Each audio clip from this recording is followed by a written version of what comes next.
마음을 엽니다. 지평을 엽니다. 불통의 시대를 넘어 새로운 아침을 엽니다. 신율의 출발 새 아침. 신율의 출발 새 아침 3부 순서 광고 듣고 시작합니다. 거울아 거울아, 이 세상에서 누가 전화를 제일 잘 받니? 호로록 2588 이국주. 어머 내가? 하긴 대리운전 상담원 하면서 훈련 좀 했지. 고객님들이 개그도 잘한다고 칭찬도 해주셨어. 너 잘났다 너 잘났어 2588 2588 꽃보다 국주 2588. 여러분의 아침을 함께합니다. 94.5MHz YTN 뉴스 FM 신율의 출발 새 아침.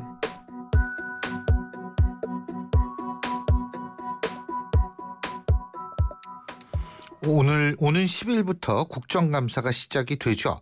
본격적인 국정감사에 앞서서 증인 채택을 둘러싼 여야의 신경전. 이거 참 대단합니다. 어제도 여러분 보셨겠습니다만 막 싸우고 그러죠. 너도 나도 불러서 단 몇 초 질의하는 후진적 행태 벗어나야 한다.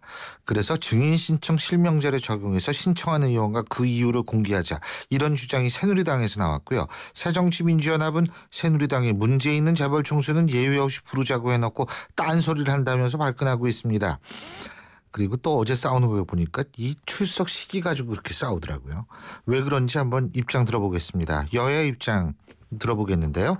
자, 먼저 새누리당 연결합니다. 김용남 원내대변인 전화 연결되어 있습니다. 안녕하십니까? 네, 안녕하세요. 신 교수님. 예. 이 증인 신청 실명제, 이거 지금 새누리당 김정은 정책위 의장이 말했는데 이거 네. 일단 설명부터 좀 해주시죠. 예, 지금은 그 국감을 앞두고 증인 신청을요, 각 당의 그 위원들이 자기 당의 간사에게 합니다. 그러면 양당 간사하고 협의를 해서, 간사가 협의해서 이제 위원장한테 이제 채택한 결과를 보고하도록 되어 있는데요. 그러니까 그게 비공개로 진행이 됩니다. 그래서 그 사이에 이제 서로 뭐 딜도 하고 이런 과정이 있는데, 이것을 처음부터 어떤 의원이, 국회의원이 어떤 증인을 신청할 때 누가 누구를 신청했고 그 이유는 무엇이고, 이것을 이제 공개해서 그 과정을 보다 투명하게 진행하도록 하자는 취지입니다. 그러니까 뭐 누구든 부를 수는 있는데 단지 네네. 실명제를 해가지고 그렇게 되면 이게 아까 김 대변인께서 말씀하신 딜 같은 거 없어지는 겁니까? 이렇게 되면? 아무래도 이제 중간에 증인을 철회한다든지 아니면 채택이 안 되면 서로 왜 증인 신청을 했다가 어떤 이유로 철회를 했는지를 좀 설명을 해야 될 필요성이 생길 것이고요. 그리고 뭐 채택이 되면야 처음부터 이제 그 과정이 어떤 이유로 소환을 누가 했고 무엇을 물어볼 거다, 이게 드러나기 때문에. 근데 과거에 국감 증인 채택과 관련해서 뭐 파행되는 경우도 많았습니다만, 사실은 채택이 된 증인인데 불러다 놓고 묻지도 않고 돌려보내는 경우도 왕왕 있었거든요. 그러니까 그런 일을 막고자 해서 좀 보다 책임감 있게 증인을 소환하도록 하기 위해서 이런 제도를 들고 나온 것입니다. 자, 그렇다면 말이에요. 네. 이 증인 신청 여태까지는 왜 비공개로 했을까요? 나름대로 이유가 있었지 않습니까? 그게 이제 공개가 되면 뭐 누가 누구를 신청했는지 그 과정에서 미리 이제 증인으로 소환당할 가능성도 있구나, 이런 게 그 공개가 되면서 대응할 시간도 줄 수가 있고요. 또 그리고 그것을 이제 중간에 좀 철회해달라고 뭐 로비가 들어간다든지 뭐 다른 인간관계를 통해서 부탁이 들어오면 아무래도 이제 일의 진행상 번거로우니까 좀 공개하지 않고 진행한 측면이 있는데요. 근데 사실상 또 아름아름 다 알려지거든요. 글쎄요, 제가 그 얘기하려고 그랬어요. 예. 아니 뭐 언론에 다 나오고, 그래가지고 언론에서는 뭐 그 기업 관계자들이 와가지고 좀 제발 좀 빼달라 이런 얘기도 한다고 그러는, 부탁도 한다고 그러는데, 아니 그럴 거면은 뭐 이러나 저러나 마찬가지 아닌가, 그래서 여쭤본 건데. 아니 근데 이제 그게 다 알려지는 거는 아니고, 이제 좀 주목받을 증인의 경우에만 아름아름 알려지는 경우가 많고요. 그리고 이제 뭐 그 과정에서는 뭐 비공개로 진행이 되다 보니까 사실은 뭐 그런 부탁을 받고 중간에 슬그머니 철회를 해도 뭐 그 대부분의 경우에는 알려지지 않고, 그러다 보니까 오히려 그런 것을 뭐 이용해서 부탁을 오히려 부탁이 들어오길 바라고 증인 신청하는 경우도 있는 거 아니냐 뭐 이런 지적도 있었기 때문에 그럴 바에는 처음부터 떳떳하게 내가 누구를 무슨 이유로 부른다 공개를 해버리고 만에 하나 중간에 자기가 신청했던 증인을 철회할 경우에는 그것도 이유가 있어야 될 거 아닙니까? 설명할 수 있는 명분이나 이유가 있어야 되기 때문에 이제 함부로 이렇게 남발하는 식으로 뭐 어떤 한 국회의원이 막 수십 명을 증인 신청한다든지 이런 걸 막고자 하는 취지죠. 예. 아니 물론 뭐 그 취지에 대해서는 공감할 국민들이 많긴 많을 거예요. 그러니까 예를 들면은 뭐 증인으로 나왔는데 계속 앉아만 있다 집에 가는 사람들이 또 상당수가 있었던 것이 여태까지 사례 아닙니까? 그죠? 그렇죠. 2013년도 국감에서도 그 수입차를 이제 수입차 사업자 그 외국인 CEO들을 불러놨는데 사실 뭐 하루 종일 앉혀놓고는 그 사람들한테 그 대답할 기회도 거의 안 줬거든요. 근데 네. 그 다른 나라의 그 국감에서는 이렇게 특히 민간 증인을 부른 경우에는 정말 그 절차가 듣는 히어링 절차로 진행되는 경우가 많은데 우리는 질문은 오래 하고 답변 시간은 뭐 예 아니오로만 그렇죠. 대답하라고 한다든지 아니면 아예 뭐 답변할 기회조차 안 주고 몰아붙이기 식으로 그냥 호통치고 끝내는 경우가 왕왕이기 때문에 그게 솔직히 절차에 개선이 필요한 것 같습니다. 김 의원님도 잘 아실 거 아닙니까? 그게 왜 그러냐면 국회의원분들이 국감을 통해서 자신의 존재감을 과시하는 계기로 생각하기 때문에 그런 거 아니에요? 예? 뭐 그런 측면이 있습니다. 근데요, 어쨌든 지금 근데 사실 뭐 국감 증인으로 채택해도 안 나오면 그만 아닌가요 지금? 아니 그게 국회 증언감정법에 의하면 이제 동행명령장을 발부할 수 있고요. 또 고발을 해서 그 정당한 이유 없이 출석을 안 하면 3년 이하의 징역이나 1,000만 원 이하의 벌금에 처할 수 있고, 근데 그 가끔 이렇게 벌금 처분을 받는 경우가 있습니다. 그 출석을 안 했다가 뭐 불과 얼마 전에도 뭐 유통기업 그 관련한 이제 책임자가 출석했다가 이제 벌금을 선고받은 경우도 있고요. 근데 뭐 이게 정당한 이유가 있느냐 없느냐 판별하기가 조금 애매한 측면이 있어서요. 왜냐하면 이게 국감을 직전에 두고 보통 소환이 되기 때문에 뭐 그때 미리 잡은 해외 출장 일정이 있었다 뭐 이런 이유로 불출석하는 경우가 많은데 그래서 보통 좀 소환 당할 만한 가능성이 많아 보인다 그러면 미리 뭐 해외 출장을 떠나는 경우도 있다고 알려져 있습니다만 뭐 지금 법률상은 처벌 조항도 있고 가끔 이제 처벌이 이루어지고 있습니다. 예. 자 그리고 말이에요. 이 얼마 전은 아니지만 요새도 그 베테랑이라는 영화 보셨어요?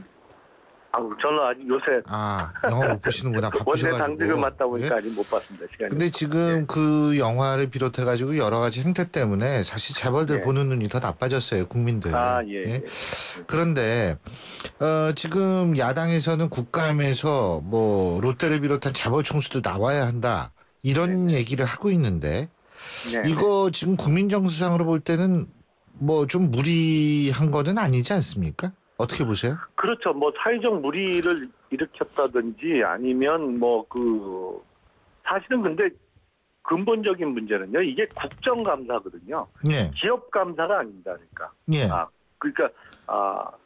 정부의 대응이 적절했느냐 아니면 어떤 개선책을 밝혀내야 되느냐 뭐 이런 것을 놓고 하는 과정에서 뭐 그 실상을 더 잘 알기 위해서 민간 증인을 채택을 해서 들어보고 뭐 이렇게 하는 과정인데 이게 재벌 총수들 다 소환한다 그러면 그게 국정감사가 아니고 사실은 기업감사가 돼버리거든요. 그러니까 어떤 법적인 문제나 아니면 큰 국민적인 뭐 공분을 일으킬 만한 사건을 야기한 경우에 그 재벌의 행태에 대해서 정부 대응이 적절했느냐, 뭐 부족했느냐 이런 걸 따지는 과정에서 사실은 그런 일련의 과정에서 이제 민간 증인들이 출석해서 증언을 하고 뭐 실상을 파악하게 돼야지 이게 처음부터 중점이 포커스가 기업 쪽에 맞춰져 갖고 진행이 되면 이거는 국정감사가 아니고 그냥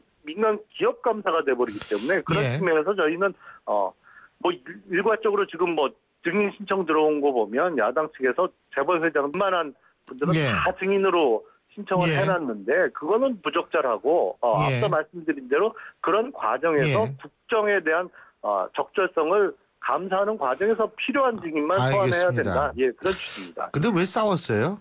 이거 뭐 6탄전 직전까지 가더라고요. 그게 사실은 이제 그 과정에서 뭐 좀 이 토론 형태로 진행이 돼야 되는데 중간에 이제 감정적인 말이 나오면서 그렇게 되면 흔히 그렇습니다만 아니, 뭐 예. 넌 몇 살이야부터 뭐 이렇게 진행되는 거 아니겠습니까? 원래 그렇죠. 우리나라는 나이 꼭 물어보죠. 예. 예. 그래서 좀 차분하게 토론 형태로 진행이 됐어야 되는데 좀 그런 그 돌발적으로 감정 섞인 얘기가 나오다 보니까 그렇게 된 것으로 보입니다. 대형 포털 사이트 대표 증인 이거 논란인데 어떻게 보십니까?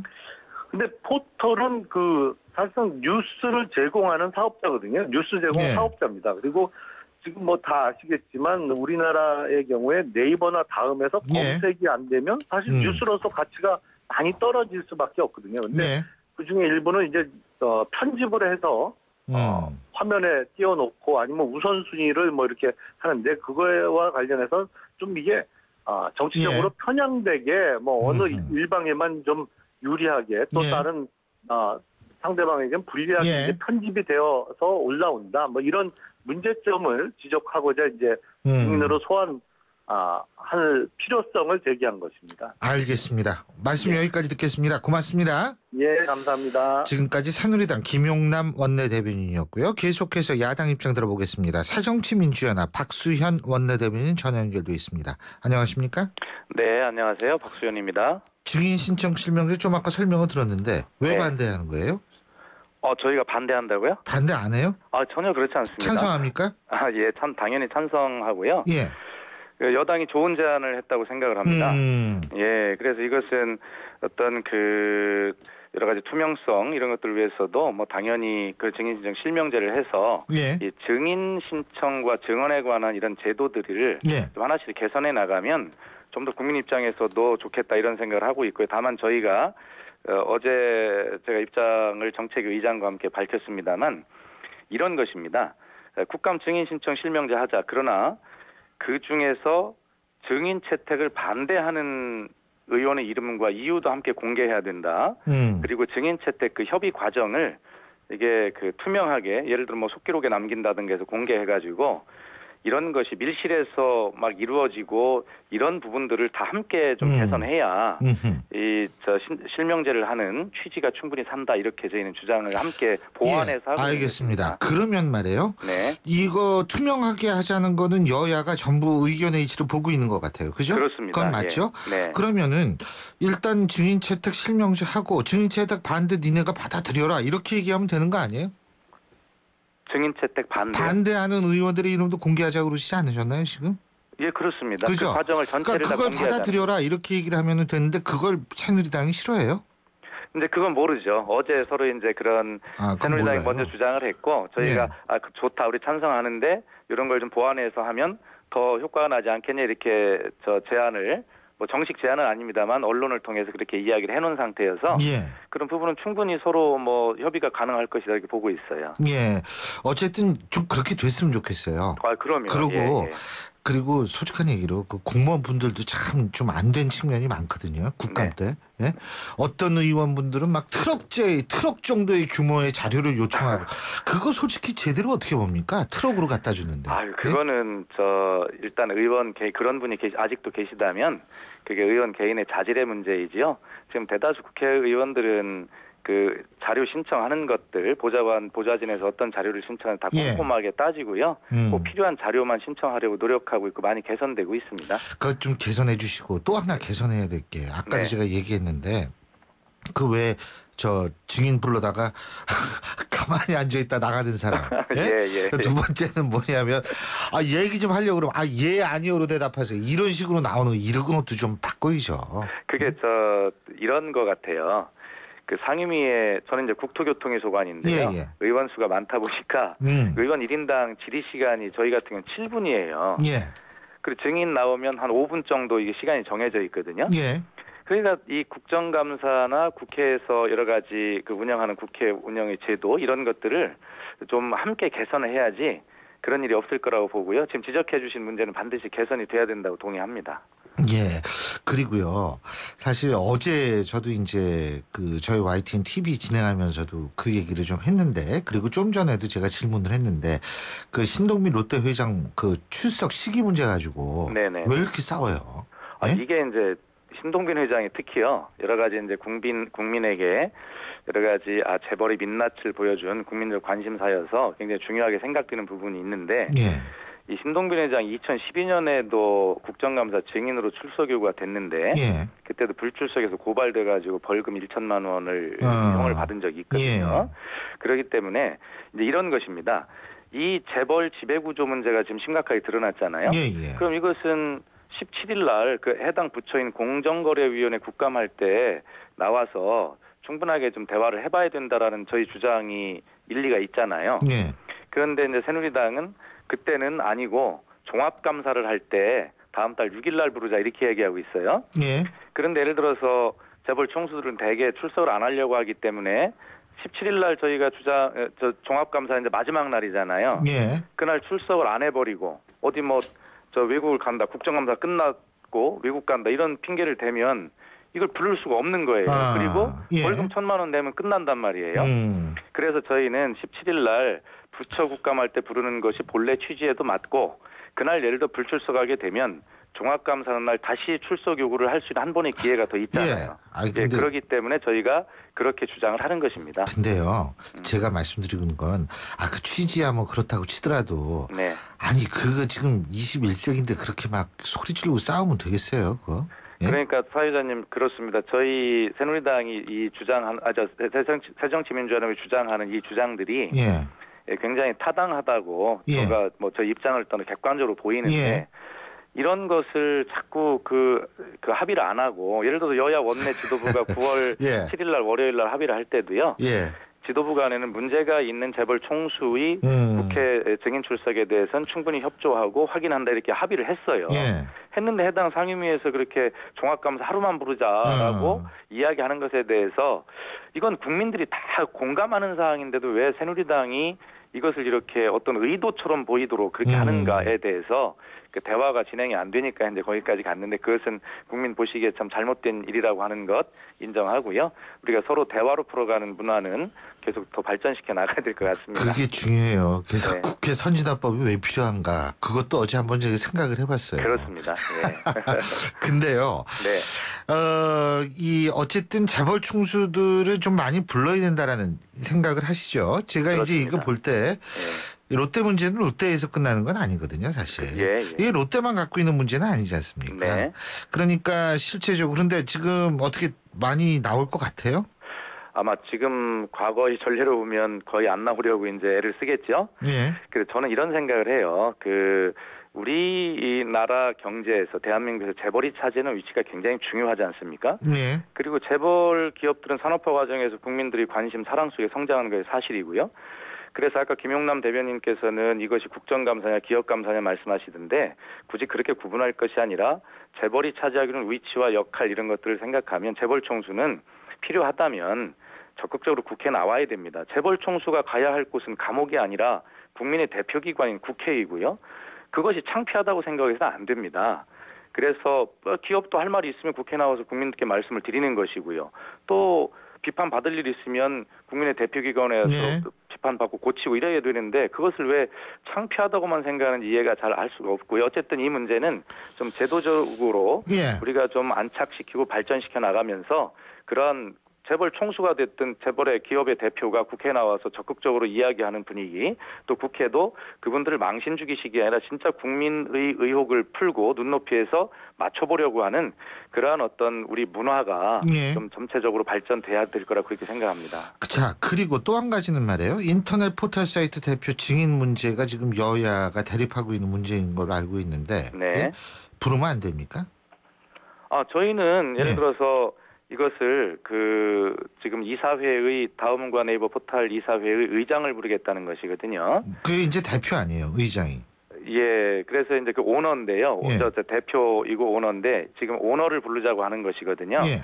그래서 이것이 마치 우리가 재벌 총수에 대한 국감 증인 출석 요구하는 맞대응식으로 그렇게 하는 것이 아닌가 생각이 되는데 좋습니다. 어쨌든 그것은 그쪽에 판단할 문제고요. 예. 다만 저희가 지금 이야기하고 싶은 것은 지금 이제 새누리당이 여의도 연구원에서 발주한 용역 보고서를 근거로 이 포탈의 이 지형이 새누리당이 굉장히 불리하다 이렇게 주장하고 있는데 제가 방송에서 드릴 말씀 아닌 것 같습니다만 그런 주장에 대해서는 이것은 정말 삼척동자도 인정하지 않을 것이고 또 어떻게 보면 지나가는 소가 웃을 일입니다. 그것이 어떻게 그리고 언론의 본래 기능은 감시, 견제, 비판 아니겠습니까? 그러므로 정부에 대한 비판적 기사가 상대적으로 많은 것은 당연한 일인데 그 제목만 분석해가지고 내용도 분석하지 않고요. 그것이 기울어졌다라고 하는 것은 지금 예를 들어서 종편을 비롯해서 많은 언론 환경이 어떤 정부 여당에게 유리한 것, 보수 진영에 유리하게 이렇게 편성되어 있다는 건 다 아는 사실인데 이것마저도 총선을 앞두고 좀 장악하고 또 뭐 장악은 되지 않는다 하더라도 또 압박하고 뭐 이러한 의도가 아니냐라고 그런 정치적 이유 때문이라고 저희들은 분석을 하고 있기 때문에 뭐 증인 채택 문제에 대해서 저희가 이야기를 하고 있습니다만 어쨌든 뭐 새누리당에서 이것이 필요하다 그러면 뭐 저희들도 이것을 뭐 반대하거나 뭐 그럴 이유는 특별히 없다고 봅니다. 다만 그런 정치적 의도라는 예. 것에 대해서 좀 의혹을 해소시켜 주기를 바랍니다. 이게 참 저희 같이 이제 객관적으로 보는 사람 입장에서 볼 때 재밌는 게요. 그 새누리당은 야당이 재벌 총수들 다 부르자 그러는 거를 정치적인 의도가 있다고 보는 거고, 그 새정치민주연합은 이 포털 사이트 대표를 증인으로 부르는 것이 또 새누리당의 정치적 의도가 있다 이렇게 보는 거고, 참 이런 그런데 이런 차이는 있죠. 예. 김무성 대표께서도 대표연설을 통해서 재벌 예. 개혁을 역설하셨습니다. 예. 재벌 개혁에 대해서는 여야가 합의하고 있는 사항이고 아까 말씀드렸듯이 여야 원내대표 회담에서도 알겠습니다. 재벌 총수 출석에 대해서 합의한 공통적인 사안이거든요. 예. 그러나 이 문제는 새누리당의 일방적 주장일 뿐입니다. 예. 자, 한 가지만 간단하게 좀 네. 답해 주십시오. 요건 딴 얘기예요. 예. 새정치민주연합 혁신위에서 한 공천 혁신 아니요? 예. 이거 뭐 100% 안심번호제 전 무슨 보이스피싱 막아주는 줄 알았더니 그건 아니고 네. 안심번호제라고 해서 여론조사를 공정하겠다 이런 취지인데 그것만 되면은 100% 국민참여경선하겠다. 동의하십니까? 어제 이제 의원총회에서 많은 분들이 예. 뭐 그런 것에 대한 여러 가지 의견을 내셨어요. 예. 근데 그렇게만 하는 방안을 제안하고 있는 것이 아니라 두 가지를 제안하고 있죠. 그게 안 되면 79 국민 그렇습니다. 그리고 30 당원 30으로 그렇죠. 당원 이렇게 하게 돼 있는데 예. 그건 선택의 문제이고요. 예. 그런데 이것을 이제 어떻게 하면 그 왜곡되지 않도록 그렇게 공정한 경선을 하게 하느냐의 고육지책으로 나온 방법인데요. 저희가 전문가들 그다음에 이런 여론조사를 하는 기관 회사 전부 다 해봐도요. 방법이 별로 없어요. 이 문제가. 그래서 이제 안심번호 100% 이런 것들이 나왔는데 뭐 저 개인적인 의견은 뭐 대변인으로서 제가 어떤 의견을 이야기하는 것은 아니고요. 아니 당연히 구성원으로서요. 적은 거예요. 구성원으로서 저는 안심번호 또이 100%뭐 이건 뭐 이것도 좋은 방법이다. 저는 그렇게 생각합니다. 근데 그거 여론조사 하겠다는 거 아니에요? 100% 여론조사로 공천하겠다는 거 아닙니까? 그런데 이제 이것은 여론조사가 아니라 예. 현장에 나와서 투표를 하든 경선하는 날 예. 아니면 전화 투표를 하든 당신이 우리 새정치민주연합에 이런 경선이 있는데 선거인단으로 응하고 그날 나와서 투표를 하든 전화 투표를 하든 선거인단이 되어 주시겠습니까? 라는 의사를 묻고 거기에 동의하는 절차입니다. 그렇기 때문에 여론조사하고는 다릅니다. 예, 오늘 말씀 여기까지 듣겠습니다. 고맙습니다. 감사합니다. 예, 지금까지 새정치민주연합 박수현 원내대변인이었습니다. 안녕하세요. 김시안입니다. 시원한 폭포 소리가 들리세요? 있는 그대로의 자연스러움을 간직한 폭포처럼 맑고 깨끗한 칠성 사이다가 우리 곁에 있습니다. 변함없이 맑고 깨끗한 칠성 사이다. 신율의 출발 새 아침 3부 순서는 여기서 줄이고요. 잠시 뒤 4부에서 뵙겠습니다. 맥주 한 병 희야시 된 걸로 주세요. 이 동네는 내 나와버리니까 잘 아는데 여기가 핫플레이스야. 여러분, 외국어를 습관처럼 사용하고 있지는 않으신가요? 이제부터는 맥주 한 병 차가운 걸로 주세요. 우리 동네니까 내가 잘 아는데 여기가 요즘 인기 있는 곳이야. 이렇게 친근한 우리말로 바꿔 써보세요. 쉽고 친근한 우리말 사용. 우리말을 지키는 첫걸음입니다. YTN 라디오 언어문화 개선 캠페인은 국립국어원과 함께합니다. 얼마 전 출산을 해서 육아휴직을 쓰고 있어요. 아이 키우는 데만 전념할 수 있어서 좋아요. 전 육아휴직 대신 일하는 시간을 조금 줄여서 근무하고 있어요. 일도 하고 아이도 돌볼 수 있어서 정말 행복해요. 어머님이 편찮으셔서 병간호를 해야 하는데 고민이에요. 해결 방법이 없을까요? 네, 있습니다. 육아부터 가족 돌봄, 자기개발, 퇴직 준비까지 이제 필요에 따라 시간 선택제로 전환해 일할 수 있습니다. 물론 대우는 전일제와 달라지지 않습니다. 일과 삶이 행복해지는 시간 선택제. 이 캠페인은 고용노동부와 함께합니다. 날카로운 분석, 내일을 보는 시선. 신율의 출발 새 아침.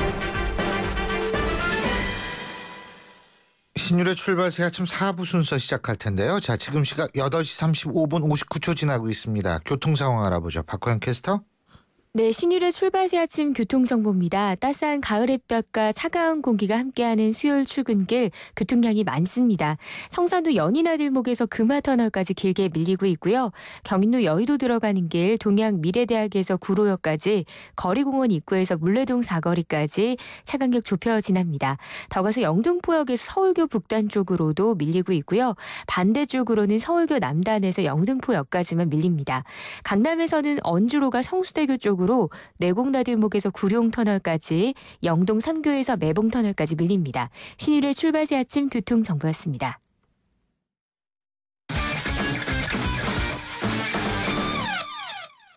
스포츠 소식 알아보겠습니다. 최동호 스포츠 평론가 전화 연결되어 있습니다. 안녕하십니까? 예, 안녕하세요. 어제 우리나라가 레바논을 3대0으로 이겼어요. 예, 징크스를 깬 그렇습니다. 거죠, 그러니까. 그죠? 예. 유독 레바논 원정 경기 힘들게 갔거든요. 최근 3경기에서 우리가 2무 1패로 밀렸는데 어제 3대0으로 통쾌하게 이겼습니다. 저는 이 3대0이라는 이 스코어보다도 어제 경기 내용 자체가 제가 느끼기에는 아주 오래간만에 우리 대표팀의 수준이 꽤 올라왔구나, 이제 그런 느낌을 받았었거든요.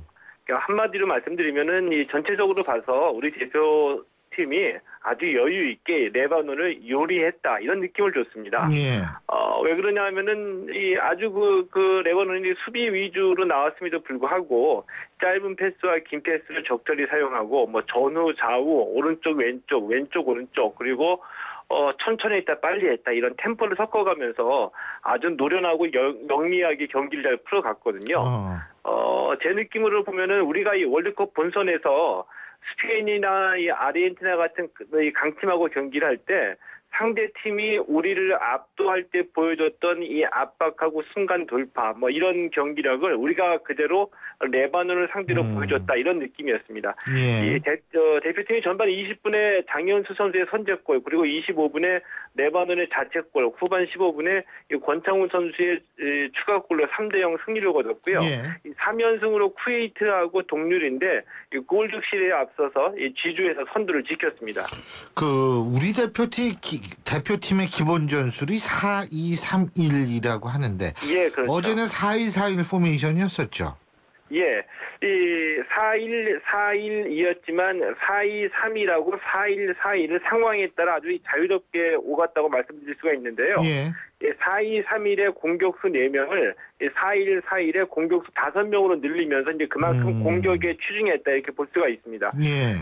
어제 선수들 중에서는 이 김진수 선수, 또 이 장현수 선수의 수비수들이 공격에 참가하는 것을 오버래핑이라고 하는데요. 이 두 선수의 오버래핑이 좋았고요. 이 기성용 선수의 경기 운영, 그리고 이 권창훈 선수의 기술적인 이 슈팅, 기성용, 권창훈 선수, 또 이 정우영 선수의 미드필드 장악이 특히 돋보였습니다.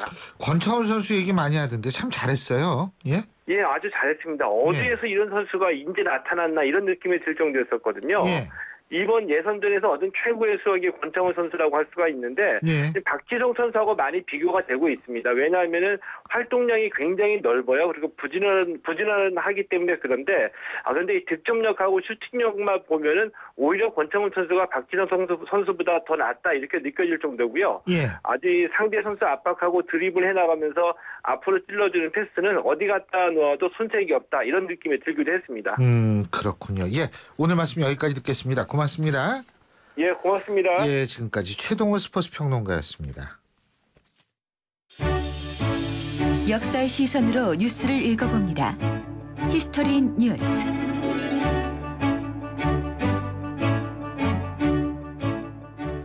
일본 정부가 우리나라에 사는 원폭 피해자에게도 치료비 전액을 지급해야 한다는 확정 판결이 일본에서 처음으로 나왔는데요. 너무나 당연한 얘기지만 최근 일본의 행보를 보면 놀라운 뉴스다. 이런 느낌 가지시는 분들이 많을 겁니다. 근데요, 이게 놀랍다는 사실은 우리를 더욱더 씁쓸하게 만드는 것도 사실입니다. 역사로 뉴스를 읽어보는 시간이죠. 히스토리 뉴스. 오늘은 일제강점기 우리 민족이 당했던 피해들과 거기에 대한 배상 문제 알아보겠습니다. 지금 한양대학교 동아시아문제연구소의 전우영 교수님 스튜디오에 나와 계십니다. 어서 오십시오. 네, 안녕하세요. 먼저 그 일본에서 난 판결 이거 의미 있다고 볼 수 있겠죠? 예. 그렇죠. 아무래도 그동안 이제 원폭 피해가 일본인만 당한 것이 아니고 예. 당시 일본에 뭐 이런저런 이유로 끌려갔거나 예. 또 갔던 이제 한국인들도 피해가 상당히 컸었는데 한국에 산다는 이유로 이제 치료를 처음에는 아예 이제 해주질 않다가 예.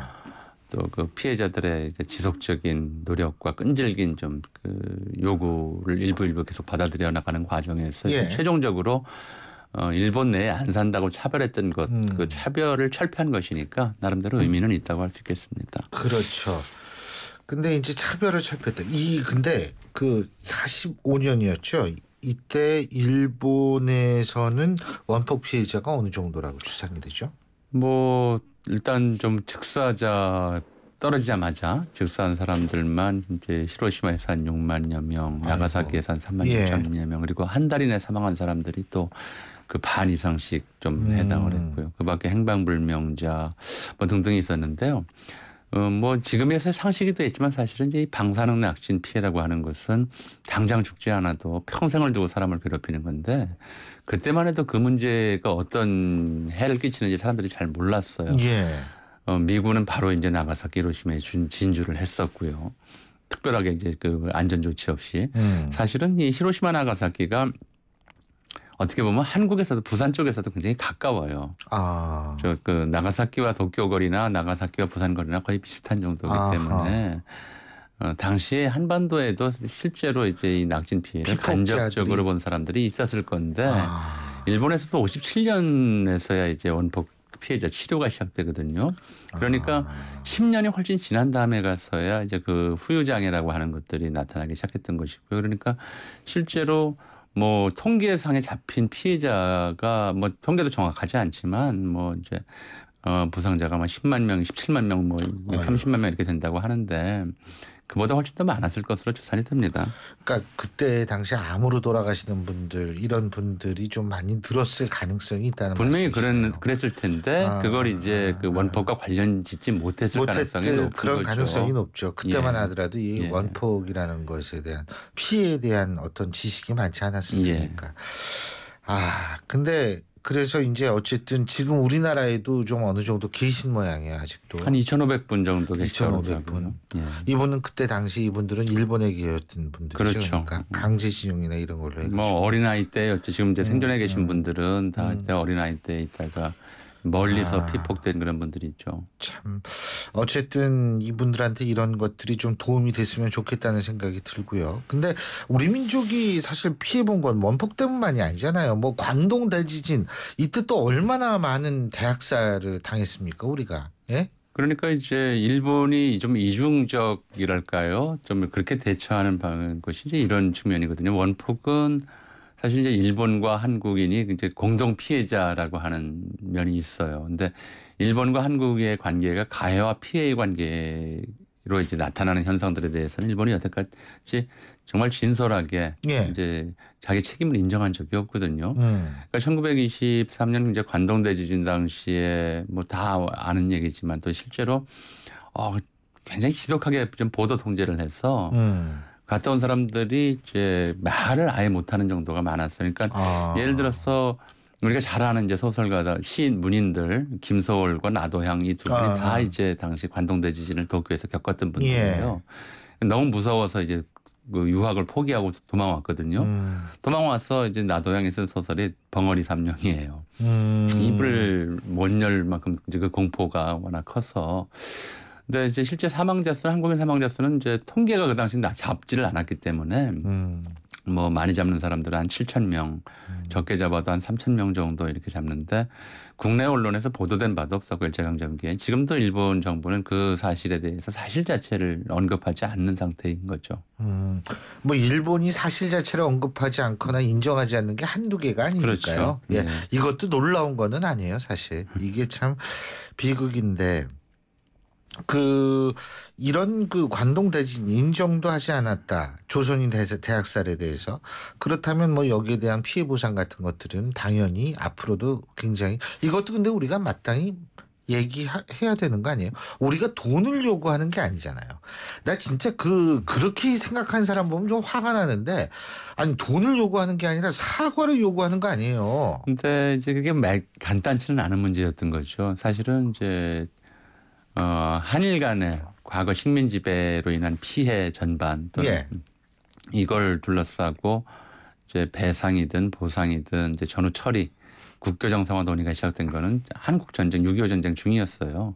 1951년 11월부터 아예 전쟁 임시수도가 부산에 있을 때부터 협상이 시작돼서 무려 14년을 끌어서 1965년에 타결되는 거였거든요. 근데 최초부터 사실 이 문제가 양국 간에 굉장히 핵심적인 좀 사안이었죠. 그러니까 한국은 일본이 식민 지배를 통해서 한국인들에게 끼친 피해에 대해서 보상 또는 배상해라라고 하는 것이 이제 기본 요구였고요.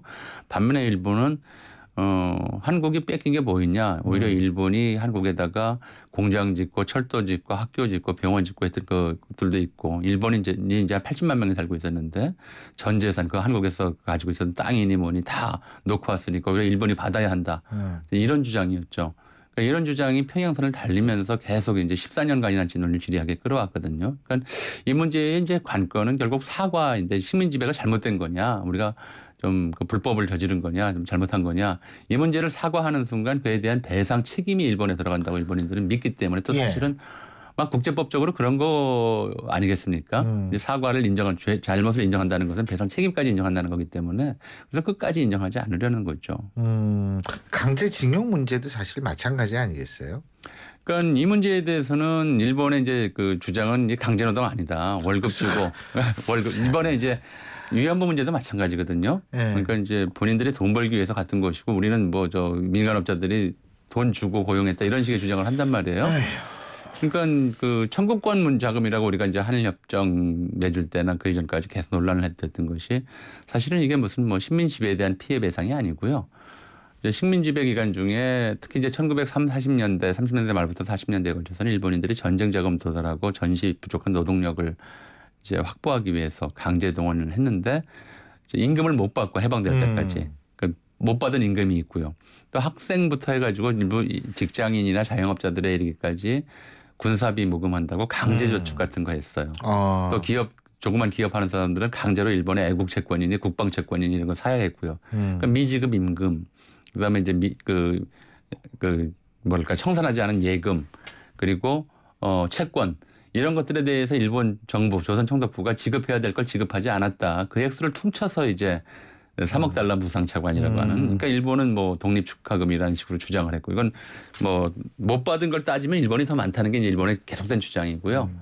이걸 퉁쳤던 것이고요. 그래서 이제 이런 식의 이제 강제징용이라든가 뭐 위안부 강제동원이라든가 그밖에 뭐 예금 이제 떼먹은 거라든가 이런 문제들을 이제 처리한 게 청구권 자금이었죠. 하지만은 그게 퉁치는 게 문제가 되는 게 국가에 대한 배상과 개인에 대한 배상은 달라야 되는 거 아니에요? 그러니까 이게 문제가 이제 당시 우리 정부가 좀 너무 불투명하게 처리했다고 하는 비판을 받는 이유고요. 65년 당시 한일협정 체결될 당시에도 아주 반대가 좀 격렬했었죠. 그리고 최근까지도 당시 이제 강제 동원 피해자들이 우리나라 정부에 대고 그때 3억 달러 받은 게 사실은 한국 정부가 받아서 이 미지급 임금이라든가 이런 걸 청산해 주기로 하고 받은 건데 예. 그걸 이제 피해자들한테 지불하지 않고 한국 정부 임의로 썼으니까 지금이라도 돌려달라. 이런 시위를 최근에도 하고 있잖아요. 그러니까 이제 국가에 대한 배상을 한 것은 아니고 일본 쪽 입장에서는 이 문제를 통해서 이제 식민 지배 기간 중에 일본 그 권력이 조선정도부가 한국인들에게 지급했어야 될 돈을 한국 정부에 주고 대신 지급하게 한 것인데 한국 정부가 지급하지 않았다는 것이 일본 쪽 주장이고 또 우리 피해자들 쪽 주장은 뭐 그거 이제 국가가 정부가 이렇게 한 것이라 하더라도 이제 그게 불분명하게 처리됐으니까 개인에 대한 배상을 따로 해라라고 하는 것이 있는 것이고요. 이런 차이가 있는 것 같습니다. 아, 참 근데 우리 입장에서는 이 문제 역사를 이렇게 덮어놓고 갈 수는 없는 거 아니겠어요? 그렇지 않습니까? 그렇죠. 근데 이제 그 50년대에도 그런 기록들을 이제 당시 이승만 대통령 시절에 이제 그 청와대 경무대였죠. 네. 경무대 비서들이 남긴 기록들에 이제 이런 내용들이 굉장히 많아요. 초기에 이제 한일 국교 정상화위원 회담을 했을 때 미국이 그 당시 이제 그 이미 이제 중공군이 당시 중국군이 개입을 해서 휴전선 부근에서 전투가 고착돼 있었던 상황이고요. 그러니까 이제 장기적으로 보자면 결국 일본을 재무장시켜서 중국을 견제하는 방향으로 나가야 하고 이 경우에 이제 한일 간의 좀 군사적인 좀 결합이 중요하다라고 판단했던 것 같아요. 그래서 사실 뭐 해방되고 6년이니까 한국인들 감정이 굉장히 안 좋았죠. 얼마 전에도 이제 그런 이야기 나왔습니다만은 실제로 진위, 그러니까 이승만 대통령의 본래 결의가 어쨌든 간에 사실로서는 뭐냐면 당시 임시 주일공사가 일본에다가 한 100만 명 정도의 피난민을 한국인 난민을 수용할 수 있는 부지 교섭을 하고 있다가 이승만 대통령에게 이제 기각당했다. 뭐 이런 자료도 있는데요. 그렇게 이제 감정이 안 좋았어요. 그러니까 북한보다 일본이 더 싫다는 사람 정도가 많은데 급급히 이제 대일 교섭을 진행해야 되니까 여러 애로가 있었죠. 근데 그런 상황에서도 미국이 계속 주문했던 건 그거였다고 합니다. 일본은 이제 한국 특히 이제 전쟁 덕에 이제 경제가 부흥하는 면도 있으니까 한국 정부에 좀 선물을 해라. 독립.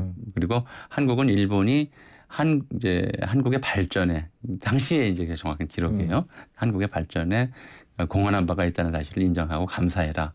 예선에서 좀 타협을 봐라. 이게 당시 미국 쪽의 얘기였다고 그러고. 근데 한국이 그걸 받아들일 수가 없었던 거죠. 그런 뭘 발전시켰는지 궁금해요. 네. 그러니까 이제 뭐 근대 문명을 이식해줬다는 사실을 인정해라. 이런 그게 자본주의 맹아 전쟁으로 넘어가는 거 아니에요? 요즘 얘기 비슷한 거죠. 네. 근데 그렇게 얘기를 해서 교섭이 됐는데도 근데 문제는 이제 일본이 패망 직전에 8월 15일에 항복을 했지만 사실은 8월 9일경부터는 사실상 항복이 이제 결정된 상태였기 때문에 조선정도부나 식산은행, 조선은행과 같이 그동안 한국에서 인적 물적 자원을 수탈해 갔던 기록 문서들을 전부 불태워버렸어요. 전부 소각해버린 상태니까 초기에 한일국교 정상화 교섭 때부터 일본이 끈질기게 요구한 것이 도대체 니들이 피해를 봤다고 그러는데 도대체 얼마치 피해를 받는지 증거를 대라. 기록을 갖다면 기록 가지고 얘기를 하자라는 거였고요. 한국 쪽에서는 너희들이 다 태워버려 놓고 뭘 어떻게 우리 보고 입증을 하는 거냐. 이제 이런 얘기를 하면서 이제 굉장히 팽팽하게 논의가 진행됐던 거죠. 예.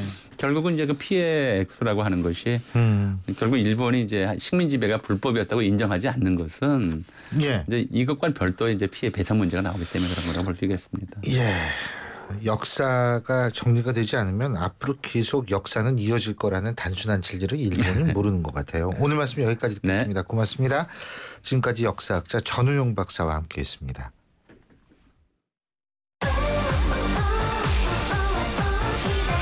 KTX 광명역 신안산선 개통 예정. 광명역의 빛나는 첫자리. 이케아, 코스트코를 누리는 생활의 앞자리. 진짜 프리미엄은 지금부터다. 광명역 IDS. 문의 02899-5566 LSD 개발.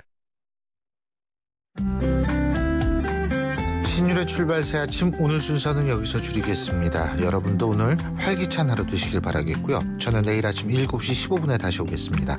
지금까지 신율이었습니다. 고맙습니다.